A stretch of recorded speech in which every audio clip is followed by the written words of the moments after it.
Welcome, guys, to Team Talk TV. I'm going to be your host today, and there's no Ibs, there's no Shahab. So obviously, it's going to be the main man running the show this week, Coach. Obviously, we've got our three guests this week. Nesko, what are you saying? We can't hear you. I'm on mute. Sorry. What's good, man? Everyone's got on, boy. Next, what are you saying? Right. It's been an interesting week of footy, isn't it? Good. This week, I'm going to call him Happy Dan. Dan, I know you're happy for several reasons. Yeah. Good this week? Yeah, man. Blessed. Obviously, blessed and highly favoured, man. All right, good. And last but not least, Scuffy, what's going on? I'm here, chilling. You Yeah? hear me, yeah? Yeah, we can hear you, man. We can hear you. Yeah, I'm good, man. Yeah, I'm good. All right, cool. Well, we're gonna get it started. I don't know how to describe this game. To be fair, I think we're gonna talk about Arsenal versus West Brom. I think the biggest storyline in that game is obviously West Brom had to win to try and stretch it out for another week where they don't get relegated. But Nacy, I'm gonna come to you obviously as the Arsenal fan, and Scuffy as well afterwards and whatnot. And so Nacy, what do you think about the game? Yeah, man, honestly, I think Scuffy better take more of this one because I refused to watch the game. So what I did do was obviously, the BT Sports app player, when it got to like 90 minutes, I just logged in on the app, saw the goals. The goals looked decent. Pepe scored a decent goal. Emil Smith-Rowe's goal, nice link up between the youngsters. Can't remember. Oh yeah, the third one was a William free kick. Good goal from from West Brom as well. That Pereira, you scored a bad boy goal, ran the length of the pitch, slotted it in with his left foot past Leno. Keeper, once again, I don't know, personally, I feel keeper could have done better, but take nothing away from the goal, man. But yeah, I can't judge the game, whether we played well or not, but I'll just hold my comments to the next topic, boy. Okay, cool. Scuffy, what do you think?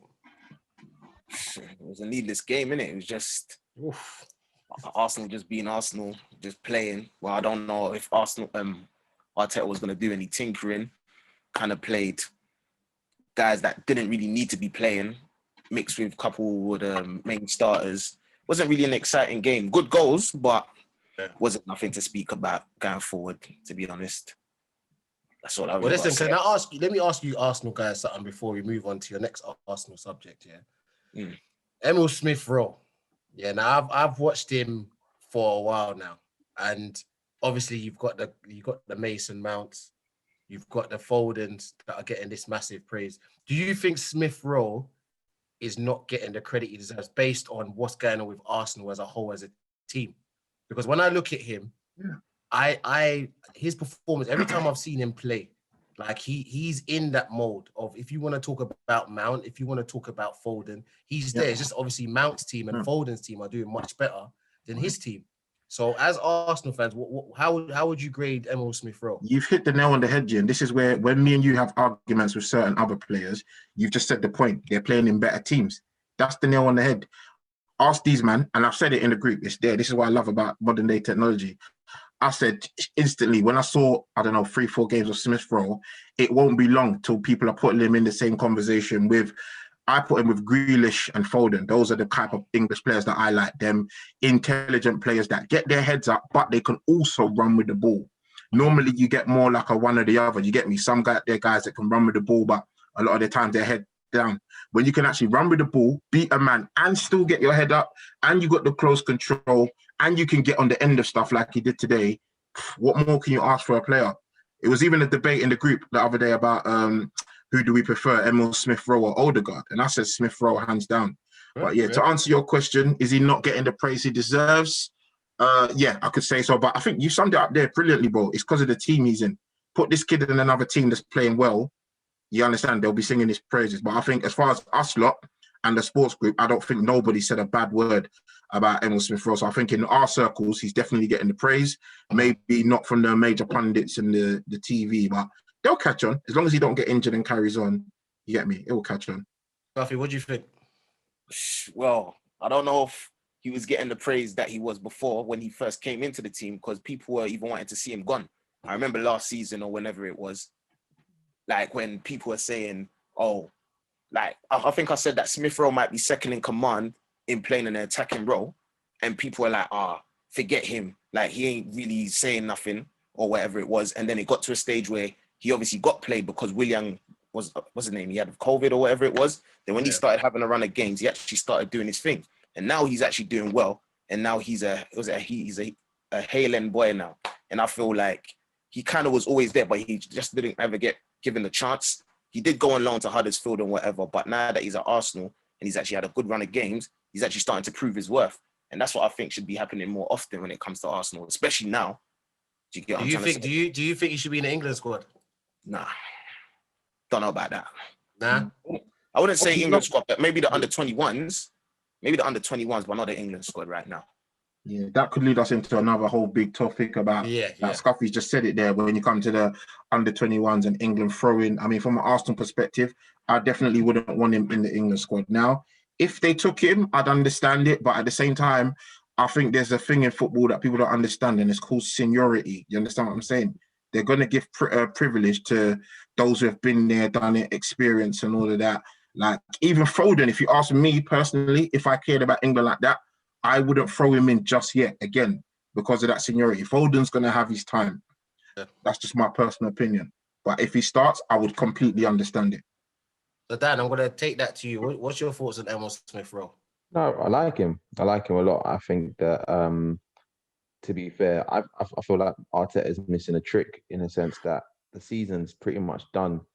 And there are quite a few academy boys, you know, your Kiddo Taylors, Miguel Aziz, that should be Balogun as well, that should be thrown in the mix to play and see out the rest of the season.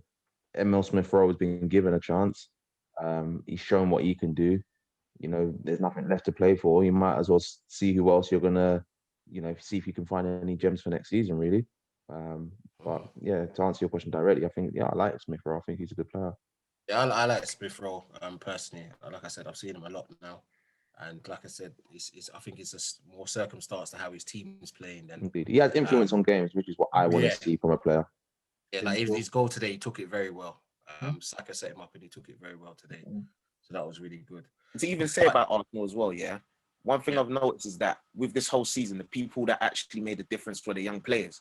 So it kind of confuses me how Mikel decides to only play a few of them, or if he does, it's due to the fact that he doesn't have a choice. Do you get what I'm trying to say? So this time of the season is probably the best time to kind of see where you might have youngsters that you may want to use for this for the future seasons instead of trying to throw them in the deep end potentially when shit's going bad next year. Example, do you get what I'm trying to say?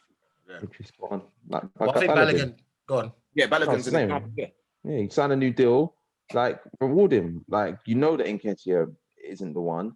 You know, Lacazette, having striker issues, chuck him in. See what he does. Like, it's not like it's an important game. It's West Brom. Even if you lose it doesn't make a difference. It makes no difference. I get what you're saying. But even saying that, Scuffy, talking about Mikel, we're going to move on to Arsenal's Europa League exit. They went out 2-1 on aggregate to Villarreal. Unai Emery's Villarreal.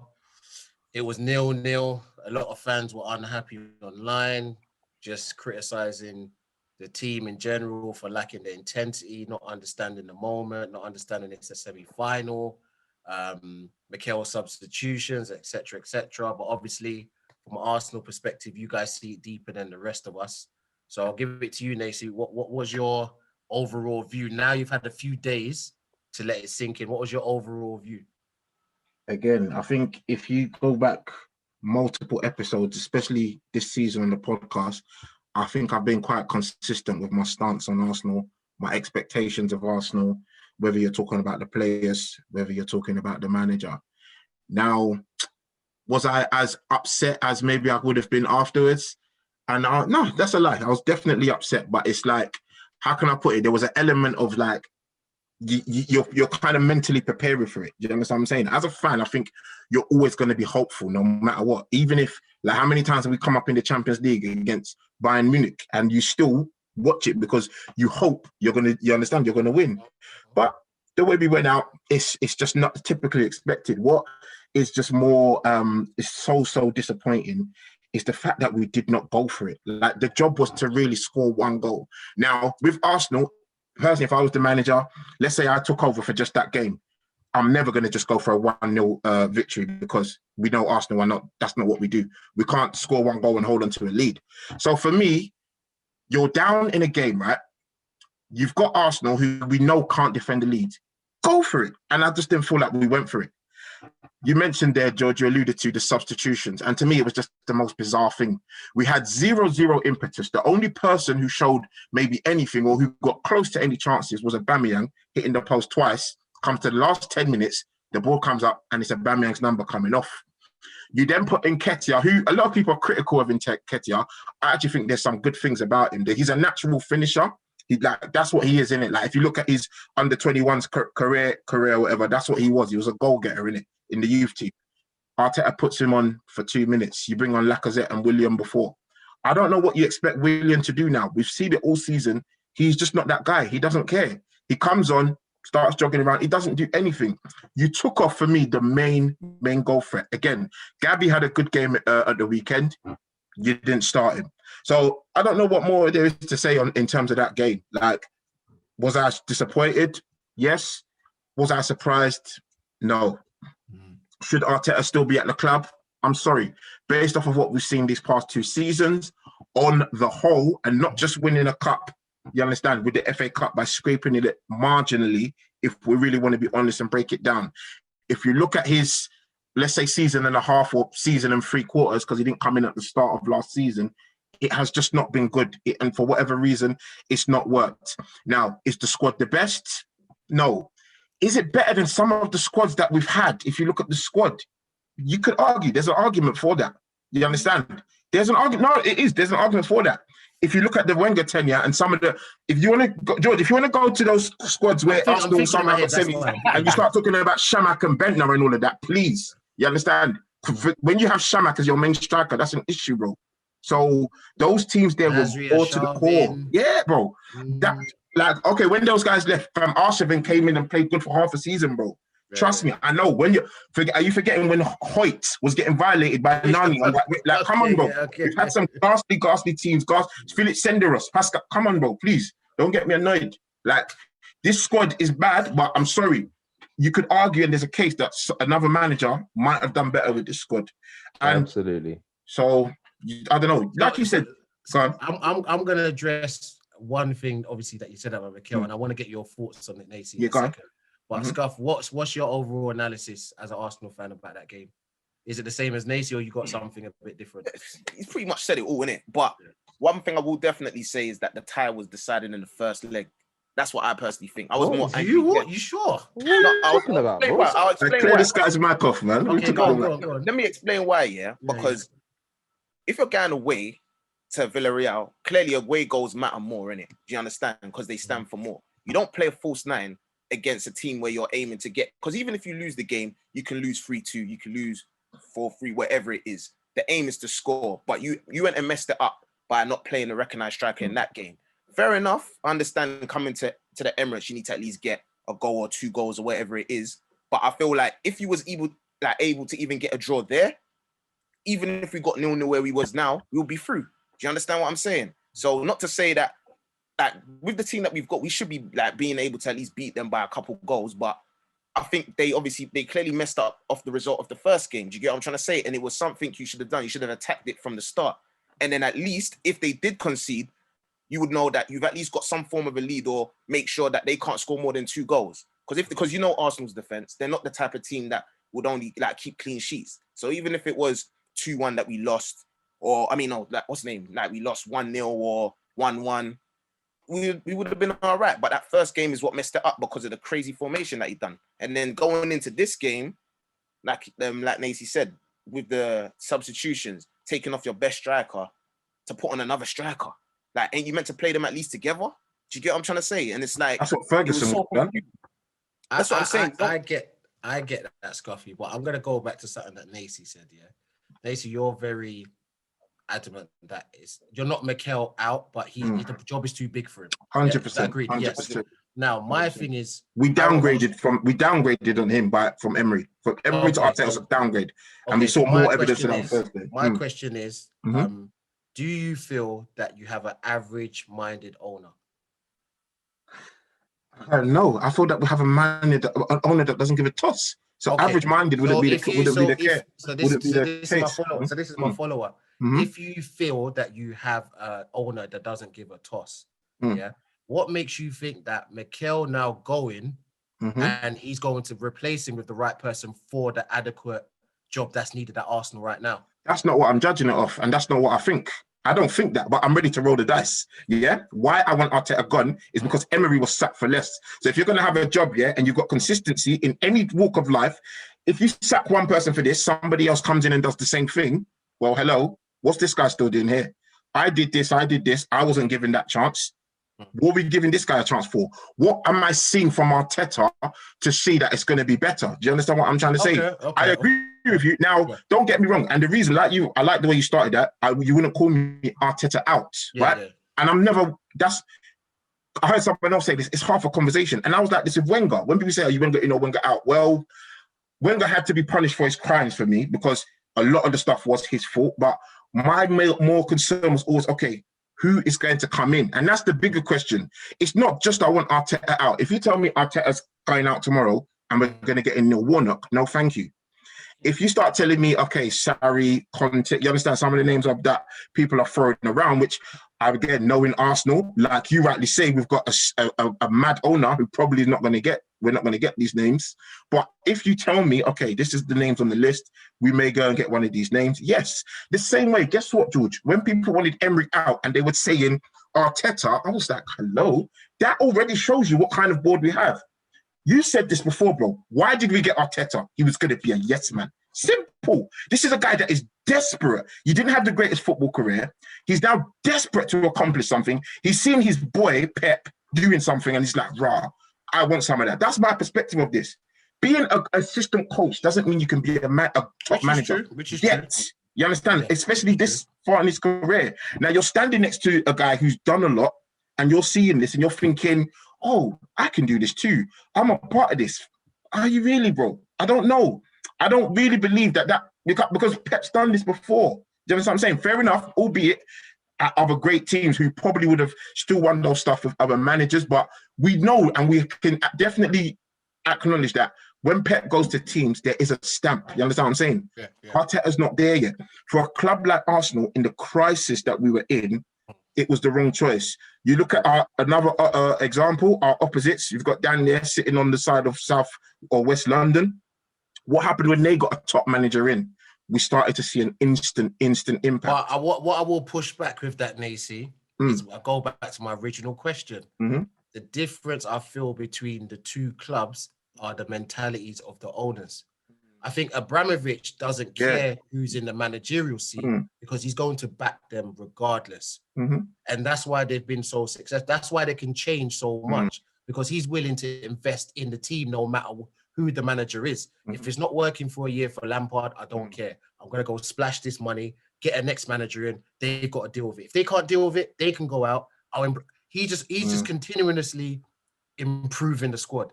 Whereas maybe Arsenal fans might look at it and say, well, our owner's not doing that. So us getting Arteta out right now, are we going to get Conte?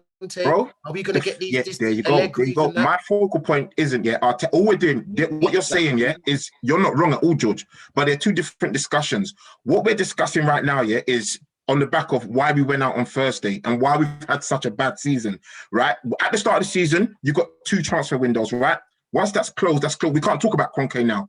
What you're talking about, we can talk about in, you understand, July and all that when it's relevant.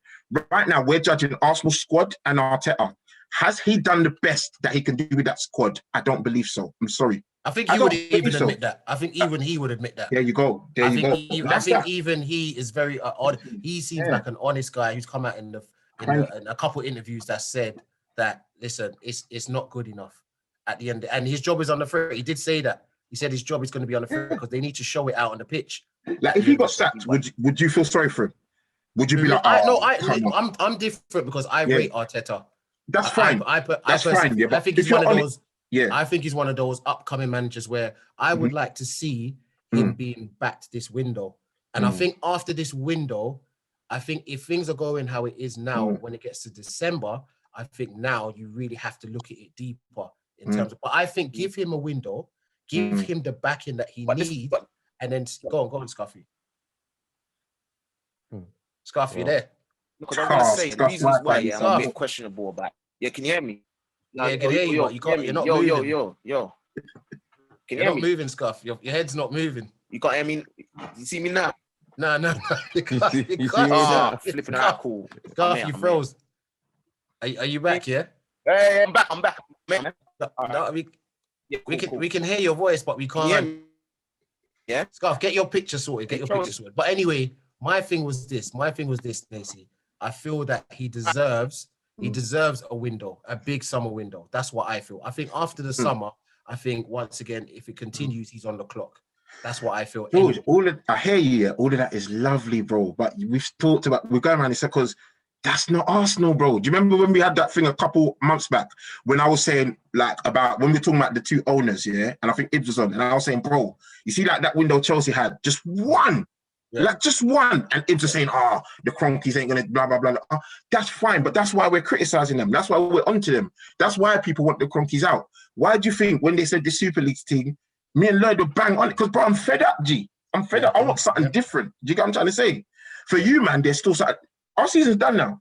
That's it, bro. What am I sitting there watching West Brom for? No. Okay. So, Scuffy, what was you saying before you cut out?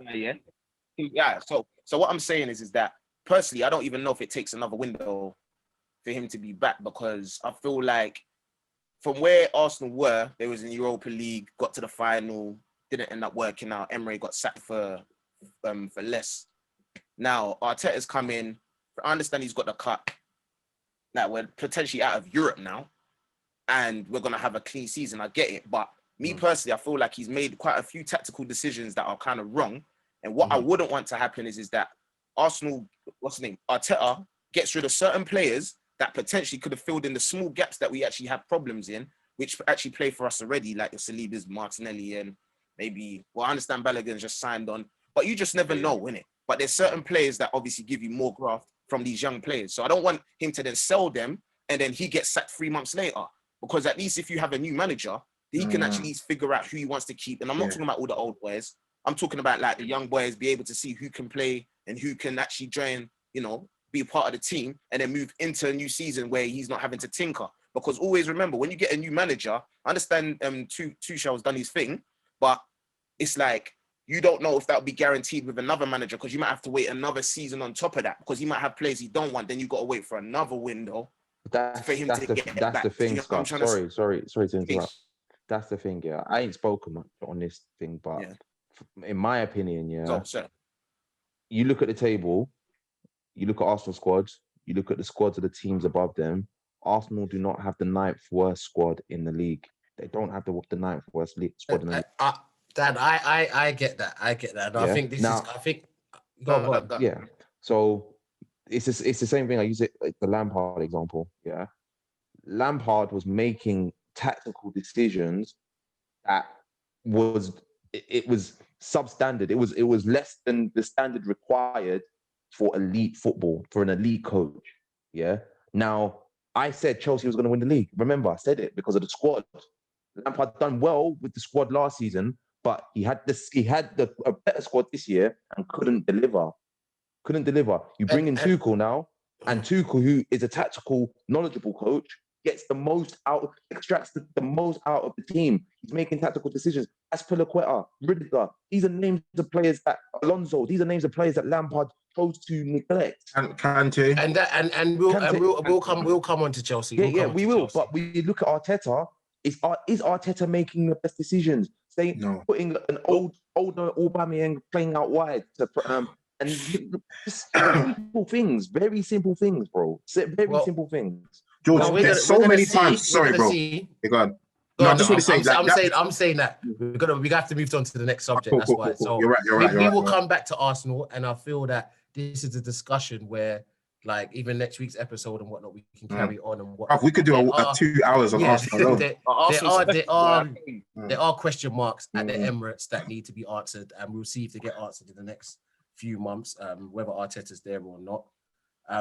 Moving on, we had another game today, Aston Villa versus United. Aston Villa went 1-0 up. United come back again, as they've been doing the whole season, 3-1. another Cavani goal, good goal by Greenwood, and Fernandes penalty. So obviously I'm going to come to myself on this as the United fan on the panel. I think he was pretty standard by United. You know, we only start playing when, you know, the other team scores, especially away from home.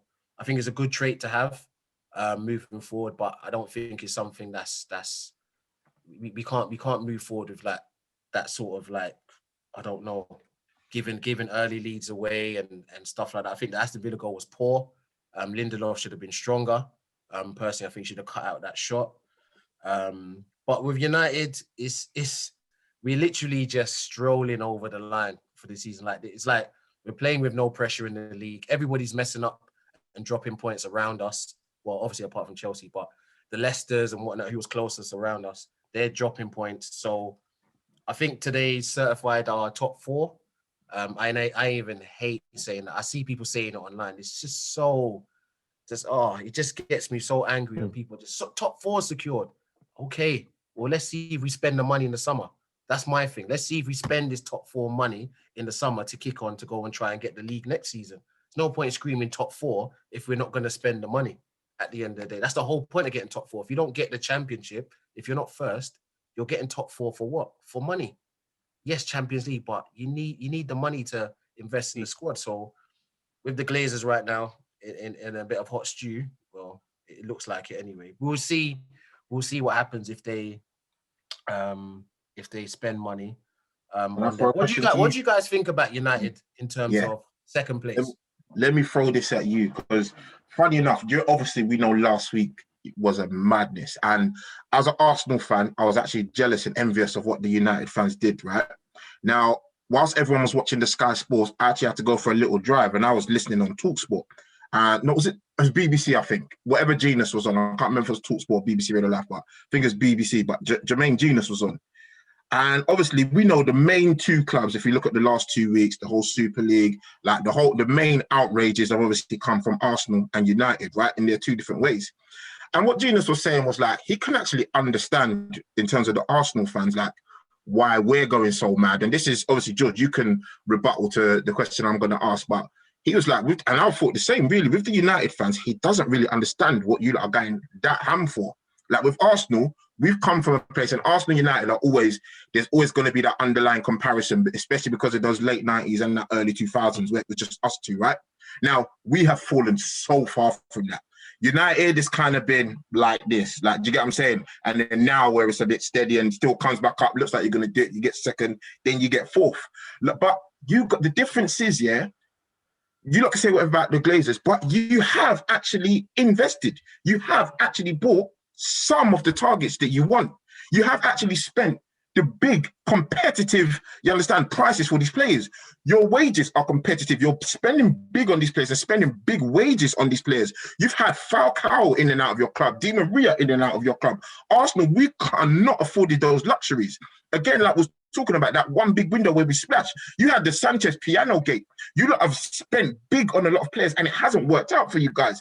And you're still relatively competitive. You're not at the top, right? But I think with United fans, and it shows sometimes, Coach, in your comments with the whole like playing down the top four thing. It's like, and I get it because of your age, but the younger fans who are like maybe like Shahab's age and younger, they're not going to have that same sort of like, don't take this the wrong way, but like a kind of, let's say expectation, not arrogance, because you've come from seeing the madness with United.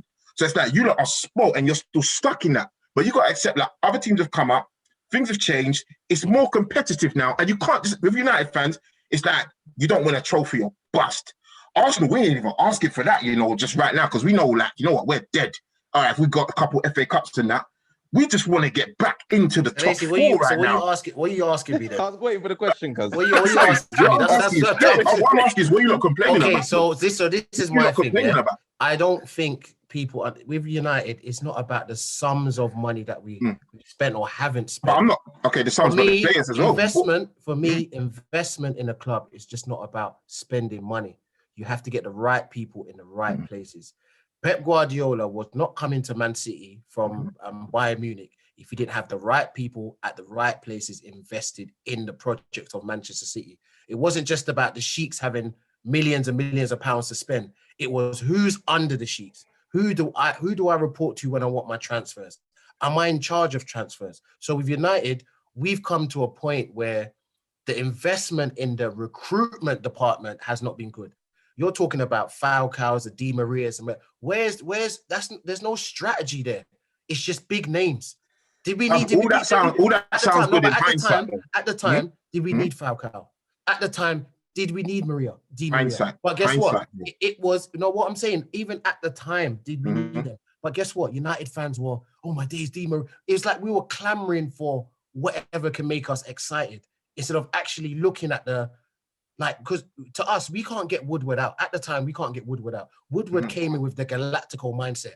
If we get enough star players, that should get us over the line. But in English football, that doesn't work because you will get turned over by West Brom when Falcao doesn't want to play in the winter. You get turned over by Crystal Palace at Sellers Park when Di Maria is getting a bit too cold. So our thing at United supporters, well, the ones I know, is the investment in recruitment. They've just put their buddy boys. They've just put their buddy boys in positions to make big footballing decisions. That's why since Fergie, we have gone downhill. It's 4 managers in 8 years. If that doesn't tell you that the investment within the whole club is poor, then I don't know what tells you. Once again, down the road, look at their stadium, look at their academies, look at our stadium, look at our academies. These are all the stuff that has not been invested in, and it's come to a head with this Super League stuff. If we break down United's finances, you see how much money we have spent on interest payments. Interest payments are nearly hitting $1 billion, if not $1 billion. What can you do with that billion at the end of the day? So our thing is the Glazers have leveraged the club so much money out of the club that it's got to the point where, yes, a little token gesture, a little token Pogba, a little token Di Maria. You can't say 90 minutes, no token, 60. No, but just what I'm saying, you're looking at just the money spent. We're looking at how I'm looking at who you spent it on as well. At the time, with Pogba, Sanchez, all these guys, you lot went mad for these signings, bro. Bruno Fernandes. Samuel was talking about Bruno for time before you actually got him. Bruno's a fantastic signing. I'm trying to say, you lot are still doing it. You can't be perfect. I'm sure, even like you said with Pep, there's players that he probably wanted that he hasn't got. The bottom line is, all right, you gave a nice breakdown there and you went into detail on some things.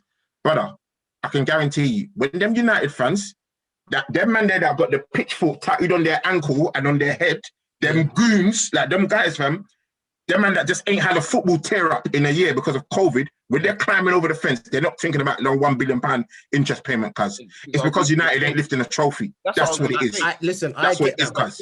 So that's what I'm trying to say. You lot, to me, it was excessive. I think, gone. As United, there's no coincidence that Chelsea, City in the final, United and Arsenal could have been the Europa final. Could have been. Like 11 years ago, that was the other way around.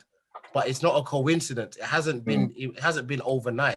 It's been through a period of time where we've ended up as Europa League teams. Arsenal, Man United, City and Chelsea have ended up as some of the top teams in Europe. It's not a coincidence. It's because of the investment from the head down. And I agree, fam. What my point is, if you lot are doing that, fam, Arsenal should be burning down the Emirates. Do you get what I'm trying to say? But you know, fans up north are just completely different. Brother, I can tell you some stories, fam. I'm experienced with them, man. They're completely different. But also, one thing that could be taken into consideration is that with Arsenal and United, they had like long-standing managers in it. So the way how the structure was, would you say that probably was a difference as well? Because they had top class managers. The only difference is that Fergie left at the right time where the Glazers wanted to resume control of the club. But I don't think that's what the point Scott's even making. I think what he's making is, them man there had the power to even keep certain, like, you get what I'm saying, to keep Roman Abramovich from, because they would have had them that kind of inting with the shareholders to say, you know what, 100%, don't sell to this guy because we don't want to be like Chelsea. FFP's gonna, do you get what I'm trying to say? Wenger and Ferguson, they had so much power in their clubs that they could influence the shareholders not to sell to a majority guy like a Kroenke or the you get what I'm saying? Kroenke was perfect for Wenger. Yeah. And like I said, with United, I'm happy they've secured. Well, I'm not happy, but they've secured second. Just say you're happy, George. Stop deceiving yourself. I can't do. You gotta be in it to win it, bro. If Chelsea didn't get top 4, they won't be in the final right now. I can't do the top 4 thing if you don't spend money. That's what I can't do. There's no point in getting top 4 if you're not spending money. So we'll see. But moving on, spend money, bro. But like you said, is it on the right player? That's what's more important. And But that's what I think. all I want is to United fans to acknowledge. I agree with that part. If you want to say, all right, we didn't spend it on the right people, cool. But at least give them some credit where they have. Like you said, Bruno was fantastic. Okay. Like, don't just, no club's going to get it 100% perfect. I'm But saying Arsenal, we haven't even got it 1%, bro. We're not getting 9 times out of 10 the players that we want. Our best thing is that Woodward is going. So I'm cool. It's looking up for me. Like, Woodward's going. Right. So that's my opinion. That's my It should have just been Woodward out, not played. It's who they put in next, though. But then, yeah, but we'll see. We'll see what happens in the summer anyway with United. But keeping on kind of that topic, the top 4 race. Now, this is getting really interesting now, this top 4 race, because Leicester lost to Newcastle, which I don't know. I can't believe they lost that. They even just lose, just conceded 4 goals, 4-2. And then you've got West Ham, who lost to Everton today, 1-0, Calvert-Lewin. So this top 4 race is just blown wide open. And you've got Tottenham losing, which they're faint and sort of, I don't know. I don't think they really had a chance to get top 4 the way they were. Lost to Leeds. So the question is, guys, top 4, do you think, okay, it's 2-part question. One, what the first part is, do you think Leicester are going to bottle it again? Yeah. And the second part question is basically, do you think Tottenham are blowing it now? Mm-hmm. So Tottenham are at the top 4 race. Would you guys all agree with that? Yeah, Tottenham have been out. Dan should talk, innit? Yeah, no, Tottenham have been out of the title race, man. For top 4 race. Top 4 race. Sorry, they've been. Sorry, got them excited there. Yeah. No, trust. They've been out the top 4 race after a few bad results, and I think they cemented it the minute Jose was gone. Not that Jose was going to do it for them, but just the fact that they brought in a manager that's, not tried, not tested, to try and, I don't know what the thinking was behind it, even before a final, completely just botched the whole season, in my opinion. Leicester, I think Leicester, I still feel Leicester are going to do it. I think that... have you seen their fixtures? Yeah, they've got some tough games. They've got United, Chelsea and Spurs. Now, I back them to beat Spurs. I back Leicester. If it comes to the last of the season and Brendan needs to get a result to get top 4 against Spurs, I think he'll take that position and I think he'll win that game. Chelsea, that's going to be after the FA Cup. Depends how the FA Cup game goes. We were having this debate in the group earlier. I think that Brendan's primary objective will be top 4 as opposed to winning the FA Cup, even though it's a chance to win a trophy. So how they approach that game might be different. They may set up to just get a draw, because if they get a draw that game and then a win against Spurs, top 4 cemented. I think Liverpool have United still, don't forget, as well. This week. So, if Liverpool lose their game, then the gap is still quite big. If they win it, then it's only 3 points. And that's when the pressure's on Leicester. So, to answer your question, I think Leicester will do it. I think they'll do it. Skuff, what do you think about Leicester? They're bottling it again, man. I think they're going to bottle it. They done it last year. Yeah. They left it for the last game of the season against, who else was it? United, right? I think it was. Yeah, I think it was against United, and I think it was the last game, and then you lot beat them or something like that. But it was until the last game of the season, and they had to, and they was running away with it. Don't you remember? It was it was running away with it at one point, and then afterwards they started to crumble. And I see it as, I don't put it past them again to do so, but they've got the FA Cup to kind of drown their sorrow. So if they decide, well, if they do end up winning that, I don't think they'll be so pressed not being in the Champions League. However, I feel like personally, they probably are more suited for the Europa League anyways. I feel like it should be a stepping stone for them. Do you get what I'm trying to say? Same with West Ham. But as for Tottenham, I don't even know why they're in the topic. I'm more thinking of Liverpool, if anything. Do you get what I'm trying to say? I think Liverpool creep into there. It's going to be. I think it's going to be Chelsea and Liverpool that are going to take the other 2 spots. Yeah, that's what I feel. Because for me, once again, Brendan Rodgers, this is becoming a trend with him. Once again, he's becoming one of them managers that they can get you somewhere, but can they get you there? And I know a lot of people was even in the media, I heard them talking about Rodgers in if Arteta goes. And I'm just like, nah, I don't think that's the manager for even a club like Arsenal, because his track record is letting me know he's building up a little bit of a resume that's just he's just about getting to the line and then he just stumbles. But he doesn't stumble over. he literally just stumbles and just drops where he is and stuff like that. That's what I feel, because with the Leicester, and Liverpool, that season they were going for the title and whatnot. Leicester last year, Leicester this year, like, and if they don't win the FA Cup as well, obviously you're playing against Chelsea, but still, for me, he's getting that little bit of a resume and CV that he can get you somewhere very, very respectable, but I don't know if he's a manager that can get you over the line. So Leicester's a push, but Leicester to even be in the top 4, I think, of course they've been doing well lately, but I think he's done all right for them. So even if he did come to Arsenal, wouldn't really be that bad, because for us, Arsenal to be in that position, we'd like that right now. If that was Arteta, people would probably praise him for that. So yeah, no, 100%. If he can get to that position there, but he's gonna bottle it this season. Yeah. Maybe I think Leicester will bottle it personally. When I look at those fixtures left, I don't see them getting a point out of any of them, even Spurs. Like, Spurs will probably be out of it and beat them. That's the thing. Like, okay, obviously Spurs under pressure. I don't want to interrupt you, but you have to give him. You have to give Brendan more credit. I don't agree with you in it. Like, I think Brendan's done a fantastic job. Like, you have to understand, now I get it. Everyone gets injuries. Liverpool had Van Dijk or whatever, but they were flying up to the point when they had Harvey Barnes, Justin, those injuries, and Maddison. Those 3 injuries disrupted their season massively. Now, obviously, Kelechi stepped up and they're getting the wins again. Obviously, they've probably dropped a lot of points, but if you compare last season to this season, he's now got to a final, so it's an improvement. Fair enough, it's not all the way there, but he's getting the most out of that squad. If you take him to Arsenal, he will get the most out of that squad. But what I'm saying, once again, this is where I think we get lost in the sauce.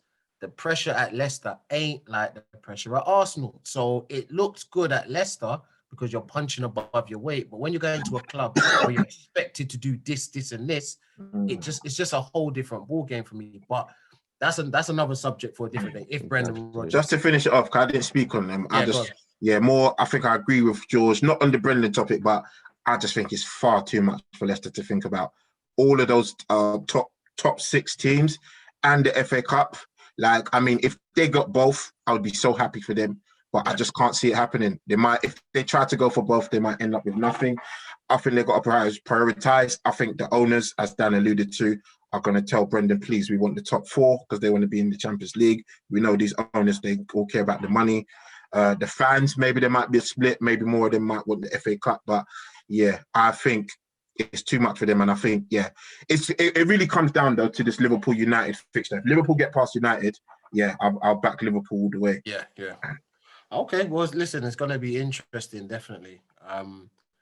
Moving on, we had another game on Saturday evening, Chelsea versus City. People say the pre-Champions League sort of warm-up thing. Obviously, a lot of the both teams rotated players for this match, understandably. Chelsea won 2-1. Aguero tried to Panenka, it didn't work, and whatnot. But listen, I'll let Aguero slide with that because I think City are going to win the league anyway. So, Dan, we're going to come to you as the Chelsea fan. What did you think about the match? Good result, good win. Very fortunate. I think if Aguero puts City 2-0 up, then it's curtains.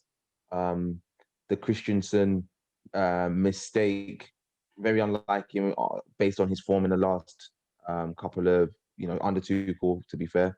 But I think all in all, we played a very good game, especially in the second half. Second half, I felt like we were by far the better team.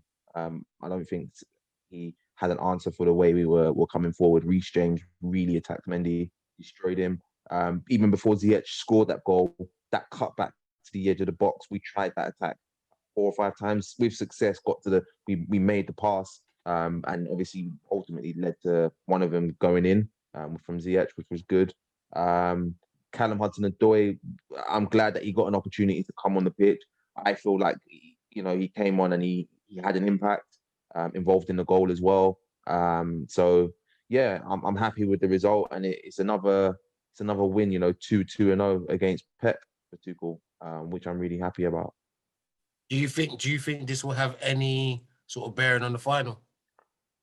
I don't think it has a bearing on the final per se, but it proves my point. The other last month or so, we had a debate in the group where I was saying that Tuchel and Pep used to have close games in Bundesliga. Now, people started to bring up his record and saying, "Oh, look at it! He's in 7 games, he hasn't even lost." But you have to bear in mind that record includes Tuchel when he was managing Mainz versus Bayern. That's a mismatch. Then the first game with Dortmund, which was like early on in Tuchel's reign, that was a battering from Bayern. Fair enough. But then after that, it was 0-0, and then it was 0-0 in the final, Super Cup final. But I watched both games, and they were very tight games. Now you look at it; it's a level playing field where Tuchel has the same level of squad as Pep, and he's beat him twice. So I personally think Pep fears Tuchel a bit. And I think that this final is going to be very, very interesting. I'm backing Chelsea to win it, even though like part of me, I feel like Pep's going to do it this year, but I'm backing him just because. We'll come on to the Champions League after. Skuff, what did you think about the Chelsea City match? Briefly. I'll be right. I didn't even watch it, you know. Okay. I'm gonna lie. So we're just gonna slide past you like that. I'll say one thing though. I feel like but that game was probably like a little tactical warm up for the Champions League of what may happen next, though. Do you get what I'm saying? But I feel like Man City have got it anyway. But no, I don't think either manager showed their cards that game, to be honest. Yeah, just based on the lineup. So, but yeah. Lacey, what do you think? Yeah, man. I think, like Dan said, the key moment is obviously, I don't know what Aguero was doing there. And I'm not giving him a blind because you've been out of the team practically all season. You get me? This is your chance. Anybody in the Premier League, like, you'd expect, come on, bury that Aguero, kill the game. Again, obviously, you get me, changes probably on both sides. Pep's not going to start that. Like, I don't think Sterling, what's his name? Gabriel Jesus, them man, they're going to start in the final. So, yeah, man, like, I think you've lost to Chelsea twice now. I think that's actually better for City. The fact that, all right, you know what, these guys have beat me twice. I don't see Pep letting the hat. Have you beaten them twice or 3 times this season? FA Cup, they beat us once, remember, under Lampard. Okay, cool. So, yeah, they beat you FA Cup. I think you let that one go. They beat you the league. I don't think Pep's going to lose a third time, bro. Do you get what I'm saying? But, yeah, fair play to Chelsea because they did play football. They were playing football in that second half. And I thought, in the end, yeah, you know what? I was looking at it thinking it's going to be a draw. In the end, I thought, you know what? They actually deserve to nick it there. But, yeah, I think that final is going to be a different game.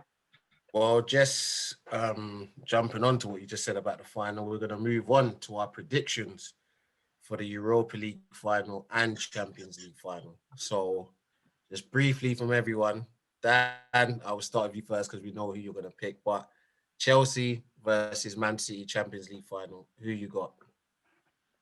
I'm going Chelsea 2-1 win. You want tight? Nacy? Yeah, man. Just City win. City win. Yeah. You think it's their year? Yeah, man. Come on.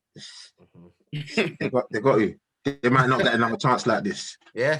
But PSG, we said the same thing about PSG last year, bro. Me? I'm saying No. Don't say I said that, G. No. I said we. I said we. I didn't. People was like, "Oh, PSG are in the final." This Bayern Munich, what? Yeah, get me. There was. I think Bayern Munich this year. I think Bayern Munich was Man City. Yeah, but this is what I'm saying. Like, listen, Pep, City have a track record of bottling it in the Champions League. Doesn't matter, Daniel. That's it. You say it. I can say this back to you. No, but I'm saying when you're like, oh, you know, Pep, you know, they're never going to have another chance. I'm not listening to it like that. If Chelsea had a track record of bottling it before you won it. Everyone's got to win it sometime. Of course. But this is City's first final. This is City's first final. Oh, yeah, it's true. Yeah, this is City's first final, bro. This is most of these man's first ever Champions League final. Obviously, you could say the same about Chelsea players, but Tuchel's been in the Chelsea final. In the Champions League final. Silva's been in the Champions League final last year. That's all fantastic. Silva's also 36, bro. End of the day, in a final, everything goes out the window. It's just what happens on that day. On the day. A red card can change everything. You know what I'm trying to say? Absolutely. And I just think, looking at it this season, City, you get me? They got the more, like, you get me? They're attacking, their match winners, KDB, Mahrez, Foden. I think they're more on it than you lot right now. Right now, you need Havertz to play, and you need him to have a big game. Werner might balloon it over the bar. We've seen Werner all season. I can't rely on him to turn up. When people talk about Werner, honestly, it's so annoying, bro. No, Dan, look at so okay, guys, go. In a bad year, this guy has 26 goal contributions. 26. And you don't need to tell me that, G. Tell Hacks. I've been contributing, but what I'm trying to say is, on your who other than Havertz, who can you really rely on right now? Do you feel that can win you the game? Yeah, that can win you the game. Ziyech can score goals. Mount can score goals. These are guys that have scored goals against City and won us games in the Champions League throughout the whole thing. Anyway, it's all making for this. We'll see, Dan. Yeah, we'll see. Shut louder, Dan. Louder. I've heard it all, bro. Listen, I'm just saying now, Tuchel, tactically, is a very good manager, bro. And the way we are set up, the chances that teams get against us, even you look at the game yesterday, how many chances did City have against us? The way we set up, we nullify attacks, bro. Real Madrid, it didn't even look like it could get close to our goal, bro, in both legs. Atletico didn't even look like we are set up in a certain way that prevents attacking forces, bro. So I agree with that. I'm not worried. I agree that he's done well in the Champions League. Worried, not at all, bro. Not worried. Stuff, just quickly, what's your prediction? Champions League final, you going for? 2-1 City, but it's gonna be a game. It's gonna be a game. It's gonna be end to end. It's gonna be tactical, but 2-1 City. Okay, cool. I'm going with Chelsea. I just can't see City lift that trophy. I'm gonna say 3-1 City, by the way. Chelsea I'm gonna say Chelsea win in extra time. That's what I think. I think Chelsea don't really let in goals, so Chelsea don't really let in goals like that. So if they do, it'll probably be like two. We'll see. Two shows. But yeah, since Tuchel's been there, how many goals has he let in outside the West Brom? Outside the West Brom game, bro, the most. 3 goals. The Minamino, the own goal, and then the West Brom yesterday. No, that's what I'm saying. Minamino, the own goal from Rudiger, and then this goal. Oh, and the goal against, was it Palace? Benteke header. Okay. So we don't. Well, listen, he's got them. He's definitely got them organised, and it's going to be a tactical battle in that. So it's going to be interesting to see. No one's had an answer. No one's had an answer. Look, no one's had an answer. They tried to play free at the back. Yesterday. That's the only way my thing is lagging. Did you ask a question? No, I'm saying this guy's Wi-Fi needs milk, man. Yeah, bro. Listen. I'm still on broadband. Look at Skuff, he's frozen. Look at him. Yeah, no, let's move on. We're gonna move on. So, Europa League final, Unai Emirates, Villarreal versus Man United. Just quickly, your quick predictions. 4-0 United. 4-0. Skuff, I'm gonna go with you first. Quick. Can you see me, yeah?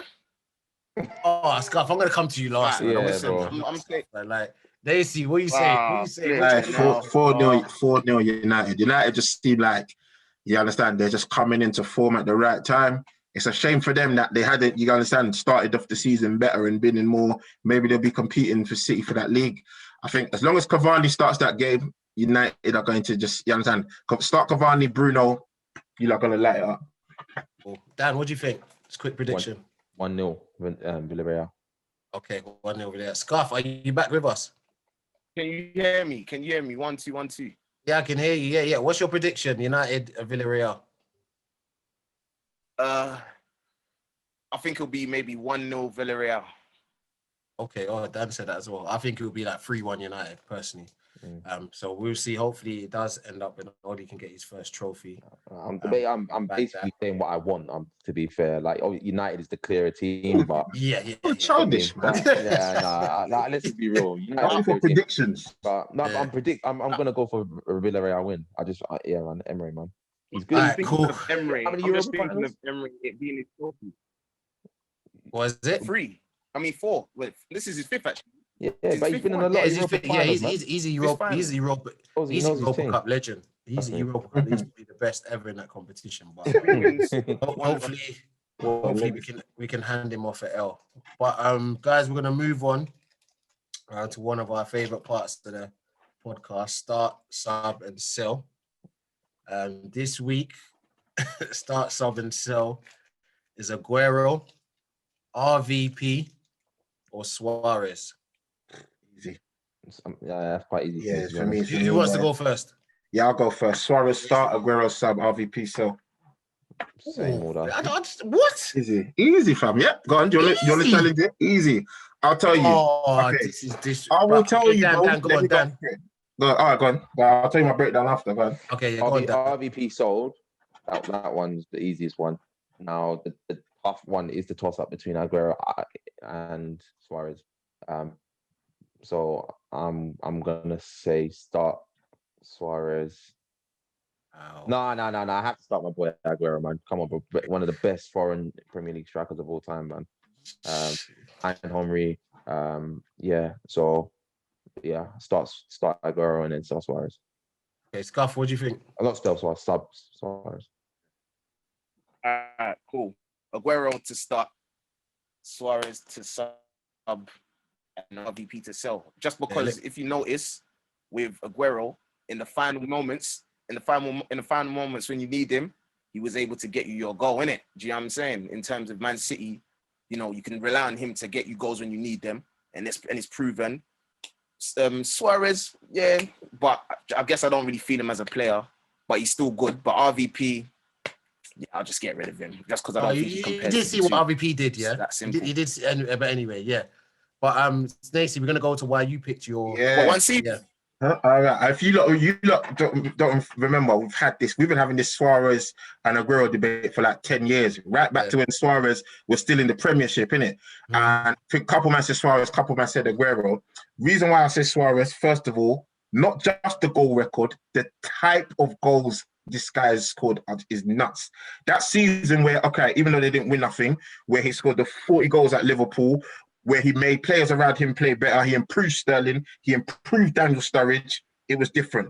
Whereas I feel, obviously, Aguero going to City, they had the whole, as George liked to call it, the Galactico method. Aguero, a couple times, obviously, he's been injured a lot in his career.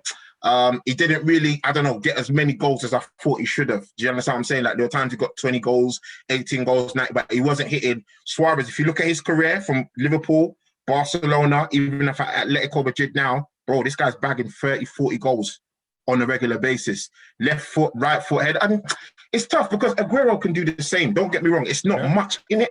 But for me, Suarez, he's just more of a, I don't know, man, like an overall entertaining. You know what I like? And Dan knows this. I love villains, bro. Do you know a player that a lot of people were shocked that I liked when he came to Premier League? Diego Costa. I love that guy. Because he was a virus. You understand? He's not only going to do he's not only playing football in such an elegant, clean way, but they've got this thing where they can actually rile up defenders, get players. I wish Arsenal had players like that. Do you understand? Because you need that sometimes to win games. And your manager, Jose Mourinho, he loves those kind of players. Yeah. So that's why, for me, I mean, I'm just thinking off the top of my head, like that, when he scored that quartet against Norwich, like the volley. I think Suarez is the only player that I can think of in the Premier League that scored a header from out of the box, bro. Do you guys know what I'm trying to say? Like, there's not many goals where Aguero, I can think off the top of my head where it's like, I've not seen that before. I can think of one bad boy one against Liverpool where I still don't know how he did it. He turned like free man. He got the ball, controlled it on his right foot, turned it. Dan remembers. I remember Dan was angry. That game essentially won them. That goal essentially won them the league when they beat Liverpool by 2 points. Like, he spun the defender somehow. Van Dijk was there, banged it with his left foot, all at a tight angle, roof of the net. But Suarez, there's just too many bad boy goals. I mean, even what he did against Ghana, the handball on the line, I love that. I'm sorry. Look at this guy, man. Listen. I'm gonna go into my pitch, yeah. And I'm starting Aguero. I'm subbing RVP. And I'm selling Suarez. Now, for me, Aguero is the second best striker that the Premier League's ever seen behind Thierry Henry. That's what I feel. Obviously, you got your Drogbas and whatnot, but for me, it's Aguero. For me, Suarez, not for me. Just good player in that. But when I compare him to what RVP did in that season, like RVP. That's one season. Injury prone. Hey, what I'm saying? Injury prone RVP. No. Yeah. George, you're sounding like Shahab here. You're sounding like a young boy. You're not sounding like someone bullet. You sound like he's bullet 2000. Came the next season and won us our 20th title, wearing the number 20, and was straight away with the main guy at United. Not Rooney. He was the main guy that season at United. No, without RVP, we're not winning that league. Simple as that. Now, I didn't see Suarez do that at Liverpool, where he did have the opportunity to win leagues at Liverpool. Liverpool were in position to win leagues when Suarez was there. Not every year, but he's been there where But he couldn't do anything more than what he did. He outscored the teams that won the league. You can say that, but I can say it. But the RVPs and the Agueros, I've seen them fire their team. Yeah, but the RVPs in position. They had you get me? Aguero, come on. He had Yaya Toure helping him. He had you get me? Suarez didn't have no Yaya Toure, bro. Listen, I hear that, but for me, the second best striker, behind Thierry Henry. Nah, George, you're not being honest here, bro. You just want to spanner. You want to throw a spanner. Suarez not for me. I seen what RVP's done for my club, and I've seen what Aguero's done down the road for his club, even though whatever. But Suarez for me, nah, just being that, and whatnot. So a recap. And there was a point you made as well, just before you get onto it, yeah. Just there was something that you said, about the RVP situation. You see the season before, you lot were a point away from winning it. You lot were a point away from winning it without having RVP. So for you to say he came and he won it for you, you lot were.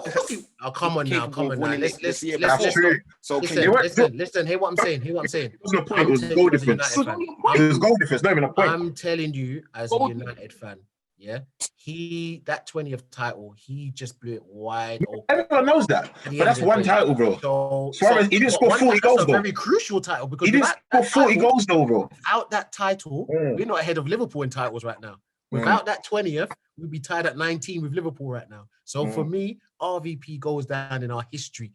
Number 20, coming from Arsenal, being the top goal scorer in the league. And win the league and getting a guard of honor at the Emirates. You're not being serious. Come on. But he wasn't. That's what I'm saying. He still, like you say, he still had it. Rooney still chipped in. You get what I'm saying? The other man, they get me. But come on, that season, man. And you had the best manager.